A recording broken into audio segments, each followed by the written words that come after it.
दोस्तों, ये ज़िंदगी आपका नहीं चलेगा अगर आप अकेला जी रहे हो इस दुनिया में। लेकिन इस दुनिया में किसी के साथ जीने के लिए आपको चाहिए पैसा। और ये पैसे के लिए इंसान को बहुत कुछ करना पड़ता है और इसके लिए इंसान कभी नीचे गिर जाता है और कोई इंसान ऊपर भी चढ़ जाता है। लेकिन आज का स्टोरी होगा बहुत ही अलग एंड ये स्टोरी टोटली रियल नहीं है, लेकिन आपको मज़ा या एंटरटेनमेंट करने के लिए ये स्टोरी मैंने क्रिएट किया है। और हो सकता है किसी के लाइफ के साथ ये जुड़ा हुआ है, तो इसके लिए मैं माफ़ी चाहूँगा। लेकिन ये स्टोरी आपके साथ शेयर कर रहा हूँ सिर्फ आपको मनोरंजन देने के लिए। तो चलिए दोस्तों, आज का स्टोरी शुरू करते हैं। दीपक ने 2019 में उसका बीकॉम डिग्री कंप्लीट किया है। कंप्लीट करने के बाद दीपक बहुत जगह इंटरव्यू दिया है और जॉब ढूंढने का कोशिश किया है, लेकिन जॉब ढूंढते ढूंढते किसी जगह पे भी उसका प्लेसमेंट नहीं हुआ और धीरे धीरे वो फ्रस्ट्रेट होते जा रहा था। घर में उसका पापा नहीं है, माँ है और एक बहन है। उसका जिम्मेदारी धीरे धीरे उसके कंधों पे आ रहा था और घर में मेंटेन करने के लिए घर का सारे खर्चे का जिम्मेदारी उसके ऊपर आ रहा था। वो धीरे धीरे इतना डिमोटिव और फ्रस्ट्रेशन में डूबा हुआ था और किसी काम में भी उसका माइंड नहीं खेल रहा था। घर वालों उसको फोर्स कर रहा था कुछ काम करने के लिए, लेकिन आजकल का सिचुएशन में काम ढूंढना बहुत ही मुश्किल नहीं, नामुमकिन भी नहीं है। लेकिन उसका काम नहीं हो रहा था। हो सकता है उसका फॉर्चूनेट या उसका कोई गलती। दीपक ने एक वेब पोर्टल में देखा एक जॉब का वैकेंसी निकला है, जहाँ पे ढूंढ रहा है एक हैंडसम बॉय एंड जिसका कम्युनिकेशन स्किल बहुत ही अच्छा है और लोगों के साथ बात करना अच्छा तरीके से जानता है और गुड लुकिंग हैंडसम भी है। इस टाइप का एक बॉय चाहिए पर्सनल असिस्टेंट के लिए। दीपक ने सोचा, हाँ, इस तरह का कुछ स्किल उसके अंदर है, तो इसीलिए दीपक ने अप्लाई कर दिया। सुबह दीपक ने अप्लाई किया, शाम पे दीपक को कॉल किया है एक लेडी ने। जब वो लेडी उसको कॉल किया तो दीपक को पूछा, क्या आपका नाम दीपक है? दीपक ने बोला, हाँ मैम, मेरा नाम दीपक है। उस लेडी ने पूछा, आप इस जॉब के लिए अप्लाई किया था, तो अगर आप इंटरेस्टेड हो तो कल आपका इंटरव्यू है, आप 10 बजे इंटरव्यू देने के लिए आ जाना। दीपक ने बोला, हाँ मैम, मैं बहुत इंटरेस्टेड हूँ, मैं कल 10 बजे ठीक पहुँच जाऊँगा। उसके बाद कॉल कट कर दिया। कॉल कट करने के बाद दीपक ने उसका जो इंटरव्यू के लिए जो ड्रेस था वो ड्रेस को आयरन किया और शू को अच्छा करके पॉलिश किया और किसी को बोला नहीं ये कल उसका इंटरव्यू है, लेकिन खाना खा के माइंडली प्रिपेयर होके सो गया। सुबह सुबह 7 बजे उठा। उठने के बाद स्नान किया। स्नान करने के बाद अपना ड्रेस पहन के इंटरव्यू के लिए निकल गया। दीपक ने इंटरव्यू के लिए निकल गया। 9:30 उधर पहुंच गया। दीपक का सारे फॉर्मेलिटी हो गया।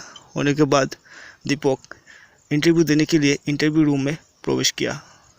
जब एंटर किया इंटरव्यू रूम में तो दीपक ने बोला, मे आई कम इन सर? इंटरव्यूअर जिन्होंने उसका इंटरव्यू ले रहा था उसका एज लगभग 50 से ज़्यादा होगा। देखने में वो बहुत ही हैंडसम था, फैट था और अच्छा एक मुस्टच था। देखने में बहुत ही हैंडसम था। दीपक जब बोला, मे आई कम इन सर, उसने बोला, यस यस कम। दीपक जाकर खड़ा हुआ, तब बोला, प्लीज़ सिट डाउन प्लीज़। तब दीपक ने थैंक यू बोल के बैठ गया। बैठने के बाद उसका इंटरव्यूअर उसको पूछा, क्या तुम्हारा नाम दीपक है? दीपक ने बोला, हाँ सर, मेरा नाम दीपक है। इंटरव्यूअर बोला, तो तुम ग्रेजुएशन किया है ना? दीपक ने बोला, हाँ सर, मैंने ग्रेजुएशन किया है। इंटरव्यूअर से दीपक को देखा, अच्छा तरीके से देखा, ऊपर से नीचे तक देखा। देखने के बाद बोला, दीपक कॉन्ग्रेचुलेसन, यू आर सिलेक्टेड। दीपक ने बोला, सर सिर्फ मुझे देखने के बाद ही आप सिलेक्शन कर दिया, कोई क्वेश्चन वगैरह और कुछ नहीं पूछा? इंटरव्यूअर बोला और पूछने का कोई ज़रूरत नहीं है दीपक, मैं तुम्हारा प्रोफाइल पहले से देखा था और देखने के बाद बहुत सारे कैंडिडेट आया, लेकिन मुझे तुमको ही अच्छा लगा तो इसीलिए तुमको सिलेक्शन दे दिया। तुम कल से ज्वाइन कर सकते हो, मैं तुम्हें पर मंथ 20,000 रुपीज़ दूँगा एज ए सैलरी। दीपक ने बोला हाँ सर, कल से मैं ज्वाइनिंग करूँगा, thank you so much sir. उसके बाद दीपक घर चला आया। घर आने के बाद घर वालों को बताया, वो उसका नौकरी हो गया। जब घर वालों सुना है ये बात, सुनने के बाद उसका घर वालों बहुत खुश हुआ, क्योंकि कोई बच्चा अगर उसका ज़िंदगी का पहली जॉब मिला तो घर वाले बहुत खुश होता है। इसी तरीके से उसका घर वाला भी बहुत खुश हुआ। उसके बाद दीपक ने उसका दोस्तों को भी बताया। दोस्तों ने बोला बहुत अच्छा, कब पार्टी दोगे? दीपक ने बोला दूंगा, पहले 1 मंथ मुझे काम करने दो, सैलरी आने दो, उसके बाद तुम्हें पार्टी दूंगा सबको। ऐसे करके दीपक वो दिन कभी भूल नहीं पाया जिस दिन पहले उसने सुना है उसका सिलेक्शन हुआ है, कोई जॉब मिला है। इसके बाद ऐसे करके दीपक का वो दिन बीत गया। बीत जाने के बाद नेक्स्ट डे दीपक जल्दी नींद से उठा। उठने के बाद ऑफिस जाने के लिए तैयार हुआ। जल्दी अपना नाश्ता कंप्लीट करके, स्नान करके, न्यू ड्रेस पहन के ऑफिस जाने के लिए रेडी हुआ। ऑफिस जाने से पहले मंदिर जाके और उसका माँ का पैर छू कर गया। जब फर्स्ट डे ऑफिस के लिए जा रहा था, दीपक के अंदर एक अच्छा खुशियाँ बह रहा था। उसको यही फीलिंग आ रहा था, आई एम नॉट लूज़र, मेरे अंदर भी ये काबिलियत है या कोई स्किल है जिसकी वजह से मुझे ये नौकरी मिला है। लेकिन कभी कभी दीपक ये भी सोच रहा था, क्यों मुझे सिर्फ देखते ही उन्होंने सिलेक्ट कर लिया, इसके कोई रीज़न भी हो सकता है। दीपक उसके ऊपर ध्यान नहीं दिया। दीपक सीधा चला गया ऑफिस में जब गया तो सारे लोग उसको पहले स्वागत किया और बोला you are most welcome. Then office में जाके वो जब उसका बॉस के पास गया, देखा जिन्होंने दीपक का इंटरव्यू लिया था वही है उसका बॉस। बॉस उसको बोला आओ दीपक आओ, आज तुम्हारा पहला दिन है तो तुम्हें क्या क्या काम करना है क्या नहीं करना है ये तुम अच्छा तरीके से सीख लो, क्योंकि मैं पहले दिन तुम्हें कुछ नहीं बोलूँगा, लेकिन मैं बहुत स्ट्रिक्ट हूँ तो इसीलिए तुम्हें अच्छा करके काम करना ही होगा। दीपक ने बोला हाँ सर, काम का कोई प्रॉब्लम नहीं होगा, आप जैसे बोलोगे हम वैसे ही काम करेंगे। सर ने बोला दैट्स गुड बॉय। देन दीपक ने बोला सर आप बताइए मुझे क्या क्या करना होगा।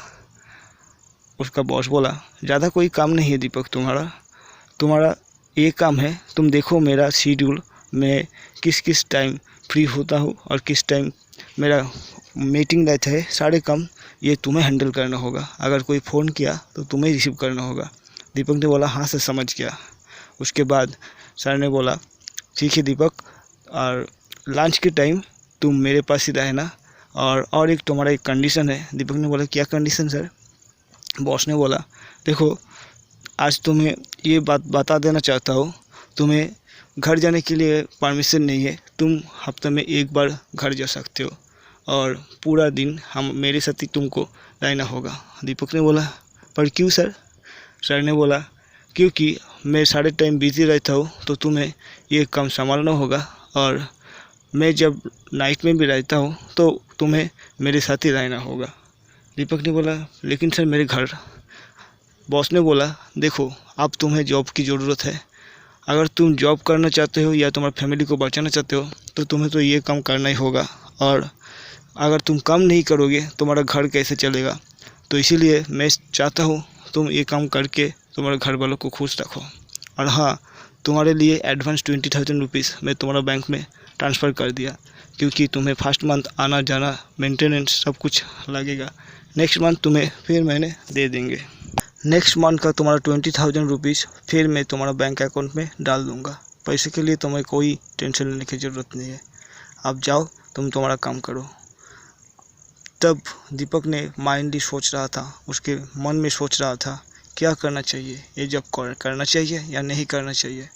लेकिन पहले दीपक ने सोचा नहीं करेंगे, लेकिन जब उनका घर में जो सिचुएशन, उसका हालत जब माइंड में आया, तब दीपक ने बोला नहीं, काम तो मुझे करना ही है, क्योंकि अगर मैं नहीं काम करूँगा तो हमारा घर नहीं चलेगा, माँ का ट्रीटमेंट नहीं होगा, बहन के शादी के लिए पैसा जुगाड़ नहीं होगा, हम खाएंगे कैसे।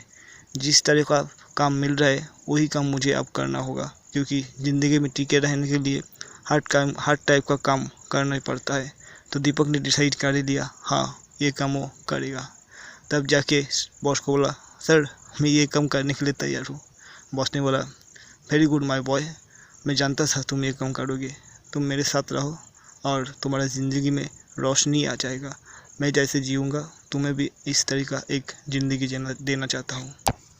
दीपक ने बोला, सर क्या मैं आपको एक क्वेश्चन पूछ सकता हूँ। सर ने बोला, हाँ बोलो, क्या क्वेश्चन तुमको पूछना चाहते हो। दीपक ने बोला, क्या सर आप इतना सारे कैंडिडेट रहते बगैर भी आप क्यों मुझे सिलेक्ट किया है। उसका बॉस ने बोला, सिंपल, मैं तुम्हारा फ़ोटो देखा, तुम्हें अच्छा लगा, मैं सोचा तुम बहुत अच्छा कैंडिडेट हो, इसीलिए तुम्हें सिलेक्ट किया हूँ। दीपक ने बोला, ठीक है सर, आप सिलेक्ट करके मेरी ज़िंदगी को बचा लिया। उसका सर बोला, ठीक है, आज से तुम्हारा ज़िंदगी में और अंधेरा नहीं रहेगा, मैं तुम्हारा ज़िंदगी में जो आ गया तो समझो तुम्हारा ज़िंदगी में रोशनी आएगा, खुशी आएगा और तुम अच्छा ज़िंदगी जियोगे तुम्हारा फैमिली के साथ और मेरे साथ भी। दीपक ने बोला, मैं कुछ समझे नहीं सर। उसका सर ने बोला, ओके, मैं तुमको धीरे धीरे सब कुछ समझा दूँगा, लेकिन अब तुम्हारा काम पे कॉन्सेंट्रेट करो। ऐसे करते करते आज का दिन ख़त्म हो गया। तो दीपक ने बोला, क्या सर मैं थोड़ा सा घर जा सकता हूँ। उसका बॉस ने बोला, हाँ जा सकते हो, लेकिन अभी आ जाना, क्योंकि आज तुम्हारा फर्स्ट डे है और तुम्हें सारे कुछ बोलना है, ट्रेनिंग देना है। दीपक ने बोला, ओके सर। दीपक उसका जो 20,000 रुपीज़ दिया था वो कुछ पैसा बैंक से निकल कर वो घर के लिए कुछ सामान लेके गया और घर वालों को बताया उसको उधर रहना पड़ेगा, वहाँ रह के उसको काम करना होगा। घर वाले ने बोला, ओके बेटा जाओ तुम काम करो। इसके बाद दीपक सीधा आ गया बॉस के पास। बॉस ने बोला, क्या आ गया दीपक। दीपक ने बोला, हाँ सर मैं आ गया। बॉस ने बोला, ओके चलो मेरी गाड़ी में चढ़ के चलो मेरे बांग्लो में। दीपक ने बोला, क्या मुझे उधर रहना पड़ेगा। सर ने बोला, हाँ तुम्हें उधर ही मेरे साथ रहना पड़ेगा, उधर भी तुम्हारा कुछ काम है। दीपक बोला, क्या काम रह सकता है सर। दीपक के सर ने बोला, ज़्यादा क्वेश्चन मत करो यार, जो काम होगा तुम्हारे लिए आसान काम होगा और अच्छा भी काम होगा, तुम चलो तो सही। दीपक ने और कोई क्वेश्चन नहीं पूछा, उसके साथ गाड़ी में चढ़कर चला गया। जब गाड़ी में उतर के देखा एक बहुत बड़ा बांग्लो, जहाँ पे उसका बॉस अकेला रहता है। दीपक ने पूछा, सर आपका घर में और कोई नहीं रहता है। दीपक का बॉस ने बोला, नहीं और तो मेरे साथ और कोई नहीं रहता है, मैं अकेला रहता हूँ। दीपक ने बोला, क्यों सर आप शादी नहीं किया। दीपक के सर ने बोला, नहीं मैं शादी नहीं किया बेटा, मैं ऐसे ही अकेला ज़िंदगी जीता हूँ, मैं तुम्हें मेरे साथ इसीलिए लेके आया हूँ, मैं चाहता हूँ तुम मेरे साथ दो और मेरे जो टाइम रहता है, जिस टाइम मैं अकेला फील करता हूँ, मैं चाहता हूँ तुम मेरे साथ ऐसे रहो, मेरे अकेलापन को दूर करो, इसीलिए मैं तुम्हें मेरे एक फैमिली मेम्बर बना के रखना चाहता हूँ और कुछ नहीं। दीपक ने बोला, लेकिन सर, उसका सर ने बोला, नो मोर क्वेश्चन डियर, मैं तुम्हारे लिए अच्छा ही सोचूंगा, तुम ये मत सोचो मैं तुम्हें दान दिखा रहा हूँ या दया दिखा रहा हूँ, मैं तुम्हें प्यार दिखा रहा हूँ। अगर तुम ये प्यार नहीं देख पा रहे हो तो धीरे धीरे तुम ये प्यार का मीनिंग भी समझ जाओगे। दीपक ने बोला, क्या सर, मुझे कुछ समझ में नहीं आया। दीपक का सर ने बोला, डियर अब तुम्हें कुछ समझ में नहीं आएगा, लेकिन धीरे धीरे सब कुछ समझ में आएगा, अब तुम चलो खाना पकाना है। दीपक ने बोला, मुझे तो खाना पकाना नहीं आता है। दीपक का सर ने बोला, कोई बात नहीं बेटा, मैं तुम्हारे लिए खाना ऑर्डर कर दूंगा हम दोनों के लिए। उसके बाद जोमेटो से दीपक और उसके सर के लिए खाना आ गया। उसके बाद खाना खाया। खाना खाने के बाद जब नाइट हो गया, सब कुछ कंप्लीट करने के बाद काम सोने गया। दीपक ने सर ने बोला, दीपक तुम मेरे साथ ही सो जाओ, क्योंकि ये बहुत बड़ा घर है, लेकिन पता नहीं तुम अकेला सो पाओगे क्या नहीं। दीपक ने भी बोला, हाँ सर मैं कभी अकेला सोया नहीं हूँ, लेकिन आपके साथ कैसे सोऊंगा ये जगह पे। दीपक के सर ने बोला, डोंट वरी बेटा, यहाँ पे जो जगह है तुम सो सकते हो, और मुझे कोई प्रॉब्लम नहीं होगा। उसके बाद दोनों सोने के लिए चला गया। उसके बाद दोस्तों क्या होता है आपको अगली एपिसोड में हम बताएंगे। ये एपिसोड अगर आपको अच्छा लगा तो आप जरूर लाइक कर देना, और चैनल पे नया आया हो तो ये चैनल सब्सक्राइब करके रखना नेक्स्ट वीडियो के लिए। तब तक के लिए बाय।